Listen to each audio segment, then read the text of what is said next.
Hey guys, welcome back to the channel, and this is my review of the TT Artisan 500mm f6.3 lens.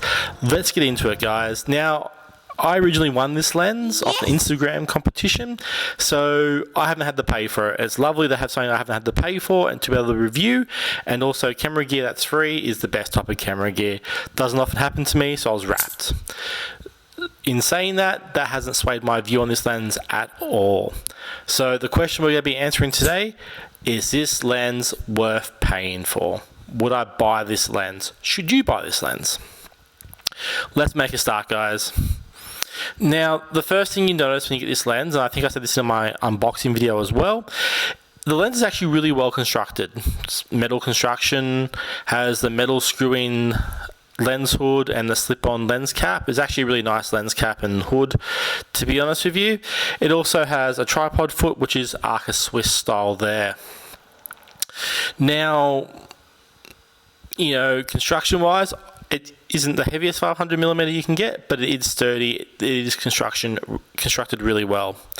Let's talk about a few things though on this lens. Now, you obviously get the whole lot of writing up here, which is pretty normal on lenses. They always tell you a little bit about them. The lens hood is a screw-in lens hood, like I mentioned. Now, this is an Arca Swiss tripod foot. Let's talk about this. The lens is really well constructed, like I mentioned. This screw, however, I found really frustrating. It feels like one of the cheapest bits in the lens construction that they had. And that feels like the one area where they kind of cut cost here. The tripod foot, I found when you loosen that screw up or tighten it up, it's really hard to actually kind of get it tight, and it's definitely not a smooth motion when it is loose. It's kind of clunky and kind of jaggedy, I guess. Definitely not a smooth motion to move that around at all. Now, the next thing is this tripod foot. Now, I think it's awesome that the company actually has a tripod foot on there that is Arca Swiss, which is great.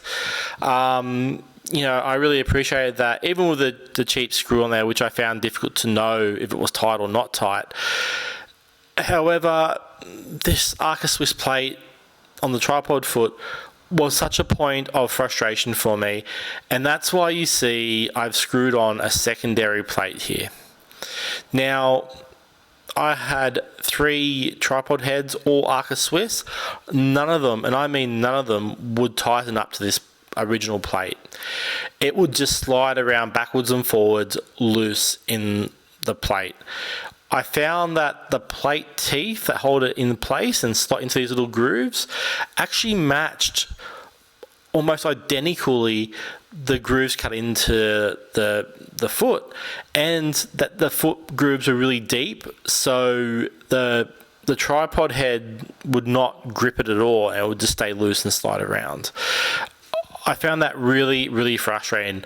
No matter how tight I did the heads up, it just wouldn't grip it, and it would stay loose.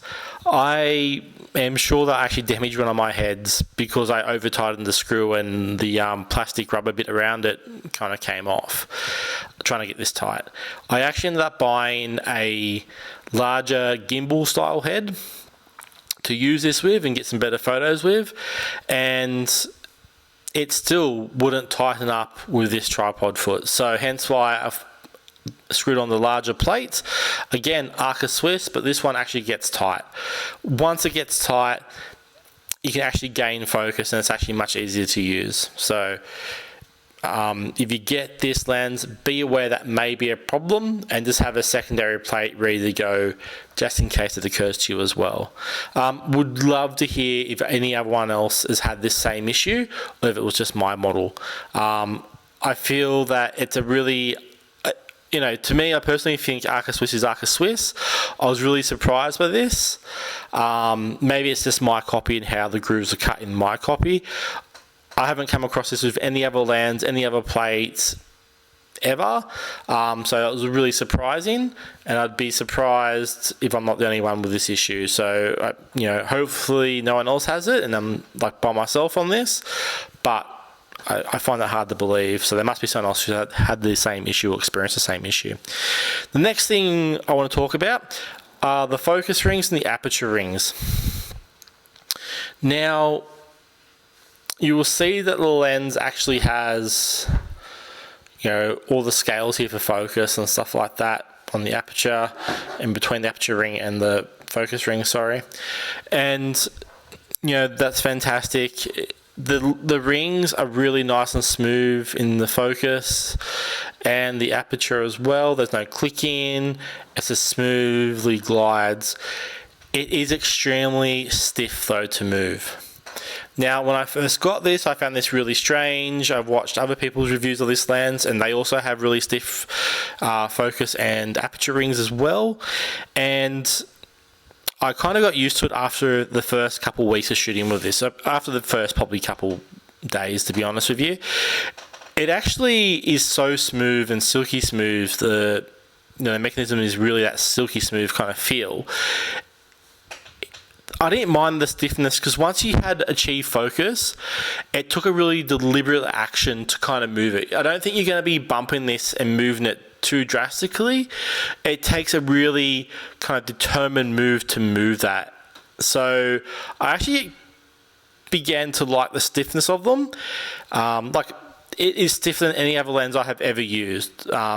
Telephoto, wide angle, zoom, primes, what have you. By far the stiffest mechanisms of all of them for their zoom and aperture.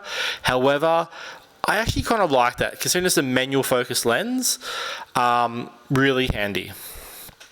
If you get focus, you really have to be a deliberate motion to kind of move it drastically. So, I actually really like that by the time had got used to the lens and start using it regularly.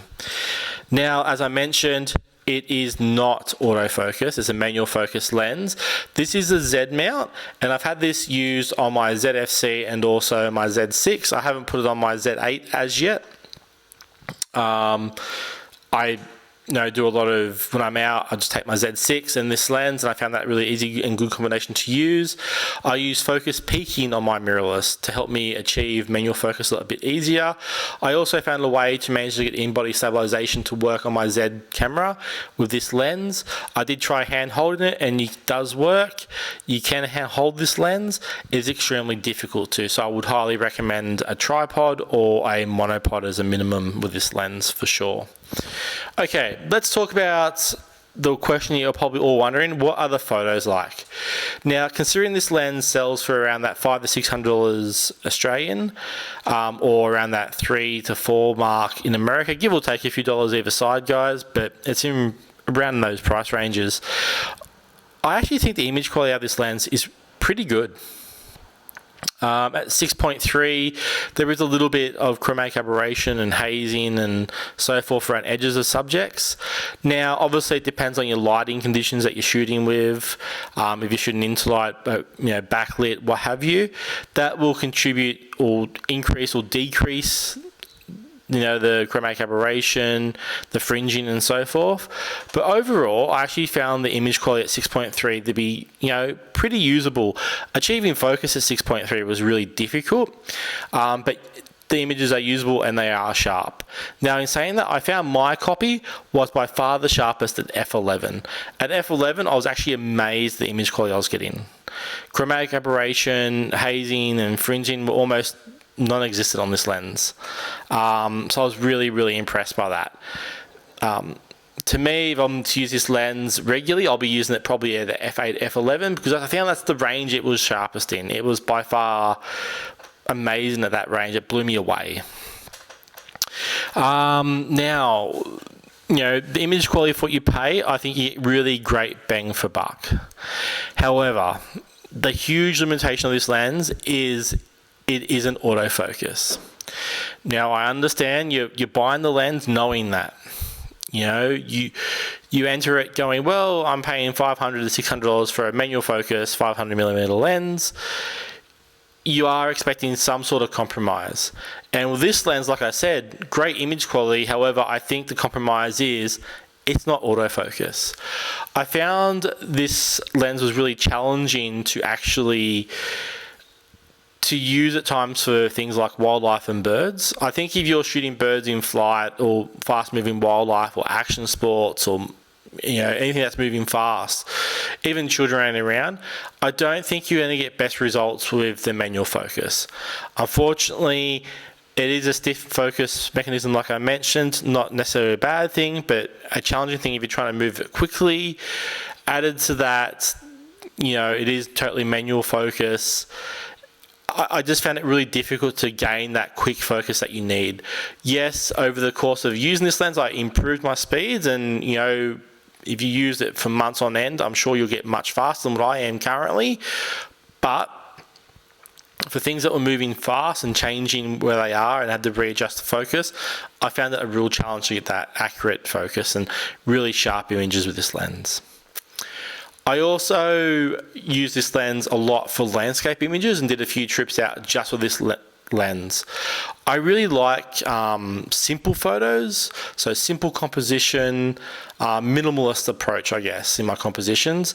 So I kind of like pulling out elements from the landscapes and capturing them with longer lenses. I think they look really good, and I think you can get really powerful images by using this method. I found this lens a challenge at times because I actually found I wasn't really enjoying the separation between the subject and the background. I found it wishy-washy at times. It's, I've used it for portraits, and, I'll show you a few bird photos I'll put in at the end of the video, or a bird photo I'll put at the end of the video. And you can see it has quite nice bokeh. The sky, it does like the milky skies and stuff like that. And if the subject's close to you, you can actually get the nice milky background as well. And that's, fantastic. But as soon as the background, you start moving and put some distance between yourself and the subject and just try to fill the frame with a tree and stuff like that, I found the separation from the background at times was really, I don't know, to me it was wishy-washy. It seemed to be inconsistent as well. I thought the lens could provide better, not so much bokeh, but better separation, better compression and stuff there. I was really, probably that's one of the areas I wasn't really happy with this lens, was when you're doing that kind of landscape and you want to pull that subject out a little bit. I don't think the separation was quite what I thought it was going to be, which I was a little bit disappointed about. In saying that though, like I said, I was still impressed with the image quality and the sharpness of some of the images you can actually capture with this lens. It truly did blow me away for the price point. However, I think this fact that it is manual focus is severely limiting what the lens is going to be used for. Now, let me put it this way. To me, the lens, or with photography, a lens, a camera, are meant to enrich your experience as a photographer, enrich your enjoyment of taking the camera and shooting with it, of making images, composing images. It's not about the camera taking images for you, it's more about the photographer and the enjoyment. The equipment all helps you do that. I actually found, for whatever reason, this lens to be really frustrating to use at times. Trying to get focus, even with peaking focus, at times I found was a little difficult. Now, initially, like I said, I had the tripod foot issue, and that was a real pain to use. Even with using this larger foot on some of my ball heads, for example, I still found a little bit difficult to get really sharp focus, and it was taking a bit of time. As I eventually used the lens more, that became quicker, but I still found that process at times a little frustrating. Trying to capture birds in flight, birds sitting on a branch, kind of ducks swimming in the river. Again, very possible because it's not super fast, but frustrating. When it hits, it hits. It's amazing. It's sharp. The image quality is great, like I said, but it was a frustrating lens to use. And personally, I found that almost taking it out with just the camera and this lens at times, it became a bit like a chore. Specifically, one sunrise shoot I went out with this lens, and I was trying to capture some dead trees in a lake, and it was just frustrating. Like, it just got to the point where I was really frustrated by it. I actually kind of got one or two which I think was kind of sharp enough, and I kind of gave up. The light had changed drastically in that time, and I'm like, well, the best of the light's gone now. I've got maybe one image which I'm not happy with, but is kind of sharp, and I kind of moved on. So to me, a lens should enrich your experience. It should enrich your photography. It should, not cause frustration, but bring in that certain amount of enjoyment, open up another field of photography for you, if you like. Enrich your shooting experience, I guess. For me, the question needs to be asked, would or should you buy this lens? Personally, I think the answer comes down to, it comes down to really depending on your certain set of circumstances, I guess. If you want to take some bird in flight photos, wildlife, sports, action photos, kids running around playing, amateur sport on the weekend, small birds flying around, anything like that, wildlife shots, anything like that, I would probably say look for a second-hand autofocus lens. Spend a bit more money and get an autofocus lens, even if it's like a 100 to 400, a 2 to 600, or 180 to 600, sorry, a 2 to 500. Their zooms are not a problem like this is, but I think you're going to get more use out of them because of the autofocus system. It's going to enrich your shooting experience because you're not having to try to manual focus and concentrate on a number of different things at once. If you don't mind the feel of manual focus, and you're happy to take that time and the extra time to compose your shots and capture them, then yes, I would 100% recommend this lens. Like I said, I use it for landscapes, and I believe it's also great for moon shots as well. Taking your time, going through that process and really creating that image on your own with a manual focus, using anything that can help you, like the peaking focus. And I think this lens is actually really, really rewarding when you do capture those images. So if that's it, I think for what you pay for this lens, you're going to get a lot of bang for your buck. Like I said, the image quality is fantastic for what you pay for it. I just think the limiting circumstance here is the lack of autofocus. And to me, like having a telephoto, a part of that is wanting to capture those action shots or those wildlife shots, and not having that autofocus just makes that process a little more difficult, I feel. Really interested to hear what you guys think about this in the comments. If you've used this lens, your thoughts about it as well. Now, let me just say, would I personally buy this lens? Look, with this lens, I really wanted to love it. Getting out of the box, I kind of fell in love with how well it was constructed, what it felt like to put on the lens. It kind of feels like an old retro lens. It has an element of coolness to it and a good vibe about it. However, I just found out in the world shooting with it a little frustrating at times. I have to admit, if I was to buy this lens, I don't think I would spend the money on it. As much as I'm appreciative of the lens and getting it for free, I don't think I could justify spending that $500 to $600 on this lens for what I am going to use it now. And it's purely just becoming a landscape lens for me. I love astrophotography, so I might take some moon shots with it at a later time period. But I think you're better off spending that little bit extra, getting something with autofocus, and being able to capture what you want, how you want, rather than trying to struggle with the manual focus on this. Great image quality, like I said, fantastic image quality. However, I think it's limited for use without the autofocus and being manual focus. Now, of course, you kind of enter buying it knowing it is manual focus, so it shouldn't be a surprise. It definitely wasn't a surprise to me. Overall, image quality is fantastic. If you're looking for something that's manual focus and happy to use it and kind of persist with it, I would, you're spending like very little money for a 500mm lens. The image quality is fantastic, and you are going to get a brand new lens out of the box. You get that new lens feel, and if you're shooting landscapes and trying to pull out those little details with a telephoto lens, this could be the answer for you. In which case, I'd be like, yeah, you know, for $500 or $600, you're getting the 500mm lens, and the image quality is actually quite good. So in that case, if that's your kind of niche and that's what you want to shoot and that's what you love shooting, I would recommend this lens to you. However, if you want to shoot a variety of wildlife, action, even landscapes, I'd be like, look, maybe consider a second-hand lens, or spend a little bit more and getting something that definitely has autofocus for yourself. Okay, guys, look, I hope that really helps. Like I said, I was really appreciative to receive this lens. I think the image quality is really good. However, for me, that lack of autofocus, I kind of struggled with trying to capture moving subjects. I'm going to put a few images at the back of this video if you can see what the image quality is kind of like. I hope it comes through on YouTube. Okay.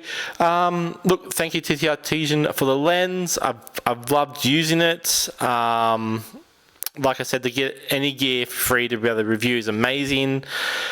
I've loved using it. Yes, it's been a frustrating journey at times. However, it's also one of the most rewarding processes when you manage to nail that focus of this lens. And to me, that's cool as well. But, you know, your keeper rate does take a dive, to be honest. I would highly recommend for anyone wanting to shoot anything that's fast moving or slightly moving or unpredictably moving to consider taking that autofocus. Awesome, guys. Thank you. Catch you next time. Bye for now.